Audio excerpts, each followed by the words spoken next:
নমস্কার বন্ধুরা, তুলসী গাছের টিপস নিয়ে চলে এসেছি। পরিচর্যা নিয়ে আপনারা দেখতে পাচ্ছেন। তুলসী গাছকে ভালো রাখার জন্য আপনাদের কয়টি টিপস অবশ্যই ফলো করতে হবে। টিপস নাম্বার 1, তুলসী গাছে কিন্তু মাঝে মধ্যে অবশ্যই আপনাদেরকে সার প্রয়োগ করতে হবে। আমরা তুলসী গাছ এনে খালি লাগিয়ে দিই, খালি লাগালে চলবে না। এর মাঝে আপনাদেরকে অবশ্যই অর্গ্যানিক ফার্টিলাইজার প্রয়োগ করতে, কিচেন কম্পোস্ট হোক, জৈব সার হোক বা ভার্মি কম্পোস্ট হোক, অবশ্যই আপনারা মাসে 2 বার দেবেন। এর গাছেও কিছু পোকামাকড় হয়, যেমন হচ্ছে মিলিবাগ। এ থেকে রক্ষা করার জন্য আপনাদেরকে মাসে অন্তত 2 বার আপনাদেরকে অবশ্যই নিম অয়েল স্প্রে করতে হবে। 3 নম্বর, গাছের এই মঞ্জুরিকে আপনাদেরকে ছিঁড়ে ফেলে দিতে হবে, তাতে আপনার গাছের গ্রোথ আরও বৃদ্ধি পাবে।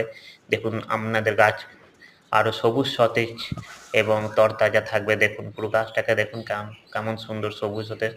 অবশ্যই তুলসী গাছকে একটা বড় পাত্রে লাগাতে হবে, ছোট পাত্রে লাগালে চলবে না। তাহলে কিন্তু গাছের গ্রোথ বৃদ্ধি পাবে না, থমকে যাবে। ধন্যবাদ।